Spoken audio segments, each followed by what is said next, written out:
Hey everyone. Excuse the mess. I am exhausted. And in fact, exhaustion is what I wanted to talk about today.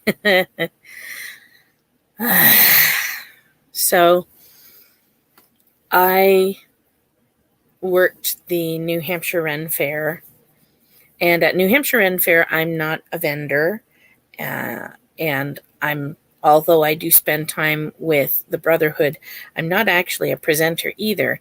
I'm one of the volunteer coordinators for the general group, which is the people who make sure that your porta potties are clean and have toilet paper, that the garbages are not overflowing, and that there's water available to people wandering around.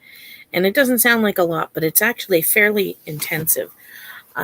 Usually I'm very active at that, but I was injured, and so I was mostly just doing the organizing part this year, and I was still exhausted at the end of it. So there was that, and then I had a couple of weekends off. Excuse me, but I was sick, and then I injured myself again. Don't ask. It's been a long, it's been a long haul. And then I had the past 2 weekends the Cape Cod Pirate Festival. Now, the Cape Cod Pirate Festival was a blast. I totally enjoyed it, even despite the rain and everything else. But it's a 3-hour drive from the house. And there was the stress of trying to fit everything that I use into a tiny little car instead of a truck, and trying to get all the stuff done, plus the price of gas, plus. The first weekend, we were being a little bit of on-site security, just to help people keep an eye on what was on their stuff. So we spent the night in our booth, and while it was fine, secure enough, it was windy because it's the Cape, and I don't have an actual corporation level pop-up. I just have a cheap pop-up from Walmart that's slant-legged, and that means that the walls aren't actually properly attached. They're just tarps that I've made do with.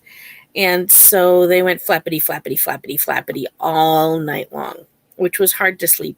And it was, yeah. And of course, it not being a tent, there's no netting.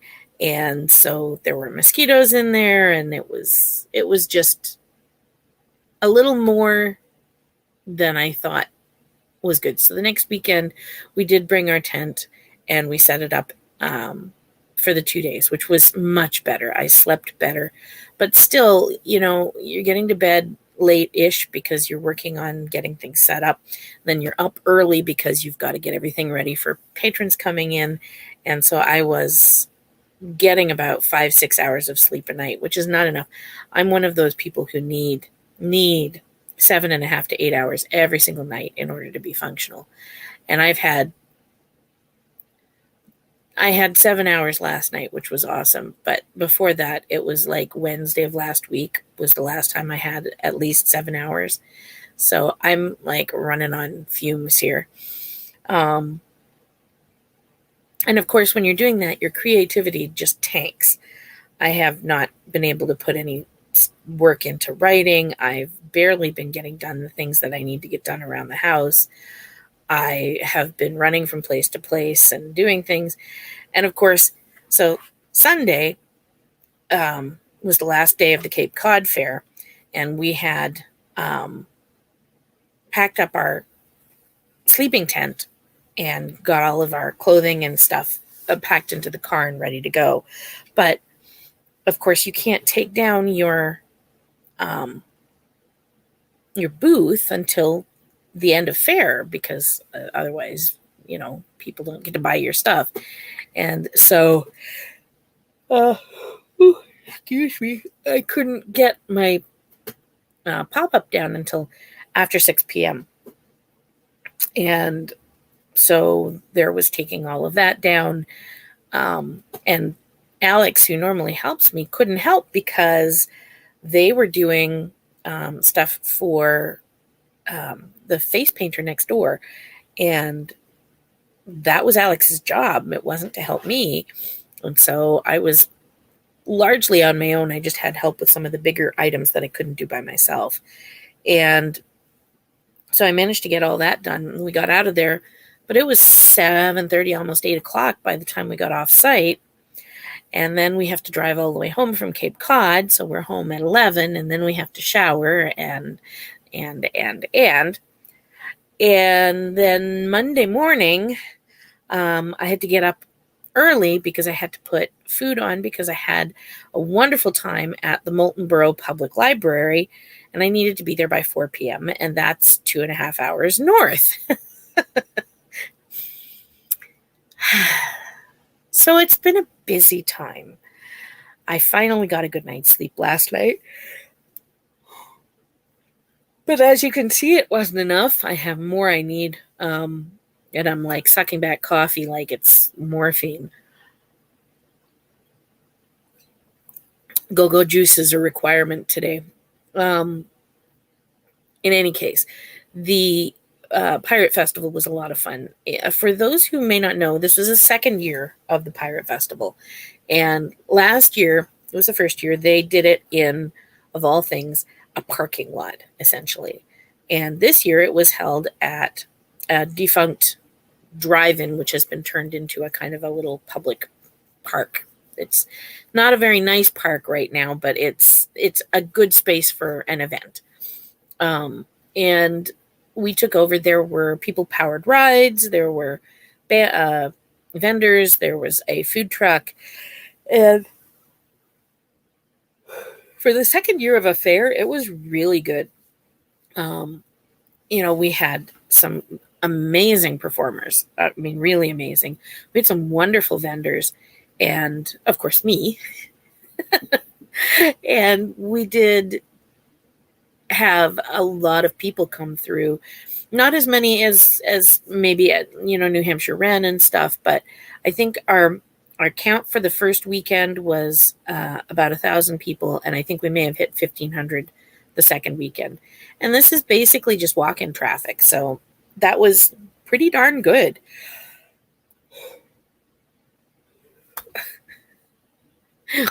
I'm just going to fall asleep on screen.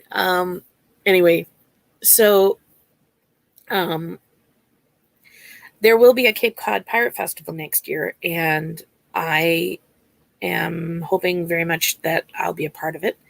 I may be doing readings or I may be doing cookbooks. I don't know yet. I do read tarot, so we'll see what happens. We'll see what they need. But I think that the festival has a ton of potential, and I would love to see it grow. So if you are somebody who would like to go and spend a couple of weekends in Cape Cod with me and enjoy eating my food, come on down and email me. I can put you in touch with the coordinators and see how things go, because it's really a worthwhile thing. All right. I have some pictures to share with you guys if I can get it to work right. So let's see. I want to share with my screen.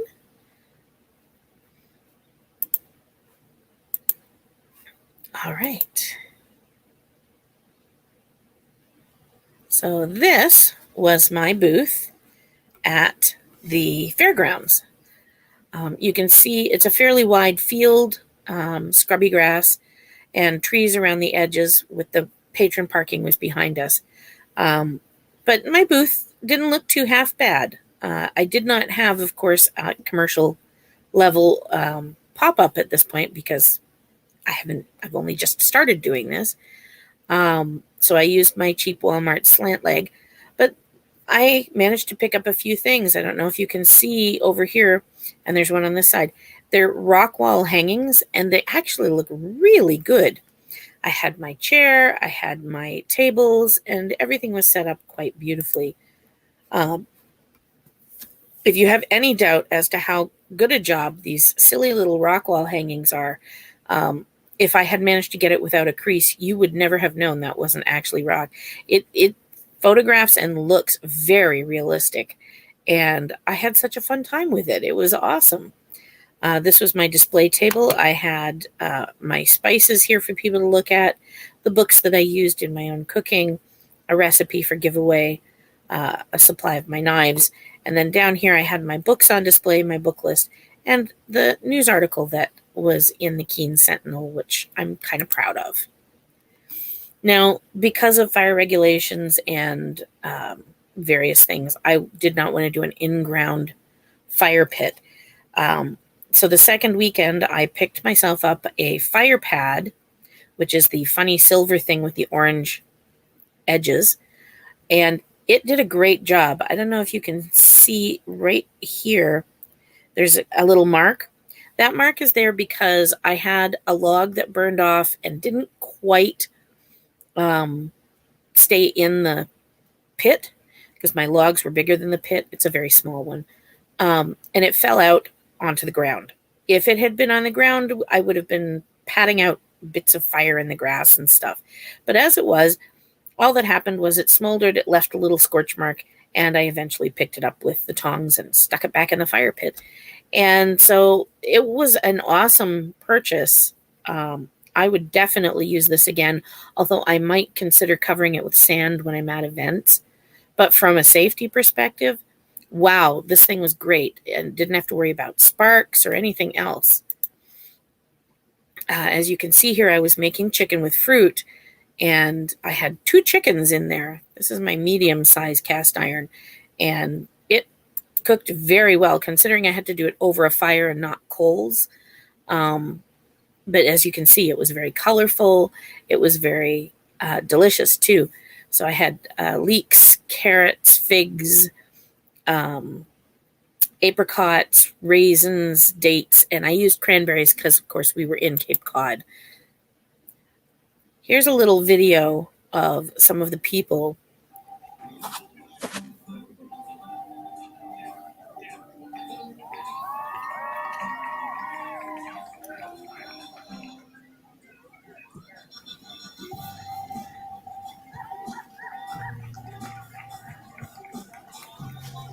So just so you know, these ladies were doing these acrobatics, and it was raining. So all of their gear was wet. They were wet. Everything was slippery, and they still put on this amazing show. They did such a great job.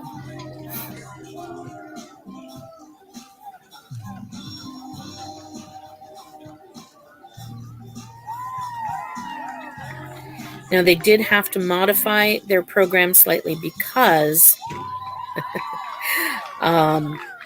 they had very wet gear. And so usually those little banners that the ribbons she's holding onto are very slick. She can slide up and down them when she wants, or slide them off her feet without having to unwrap by hand. But everything was so damp, and they were being extra careful. But it was just fascinating stuff. And in the background there, you can see our people-powered ride. And you can see the guys are moving the gears that are powering it. It was a ton of fun. I had the opportunity to go on, and it was very relaxing.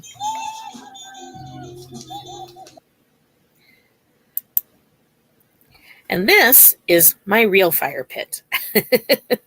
Having had to dispose of the $15 Dollar General barbecue pit, which I used as a fire pit. And by the way, I do not recommend that. It just destroys it. They're not thick enough, and they're not meant for that kind of heat. But I did what I had to get through the weekend, and it worked fine. But this is just wonderful. This fire pit is much heavier, and if you look at the legs, they actually fold up, and the whole thing goes into a tiny little, well, not tiny, but it fits into a disc, the size of the disc, fairly flat, all in one package, and it has a zippered case, so it's nice and compact, and it's fairly lightweight. I love the fact that it has the spark arrestor that goes over the top, because it means that I can have a fire going, put the top on and run off to the little pirate's room and come back and not be worried about sparks and such coming out. It has a grill surface, so I can cook on it, and it is sturdy enough to hold my smaller cast iron, and of course I can suspend the larger pieces over the top. So that was my wonderful little slice of fare, if you will. I hope you enjoyed it. So just briefly from an exhaustion standpoint, yeah, it's a lot to do all of those things. But you know what? I absolutely am glad that I had the opportunity to do it. I'm going to go take a nap, and then I'm going to go start getting ready for Vermont Fair, because do you know what's coming up in 2 weekends? Not this weekend coming up, but the following is Vermont Fair. So I will see, hopefully, many of you there. I'm really looking forward to seeing you. All right. Bye, guys. Have a great week.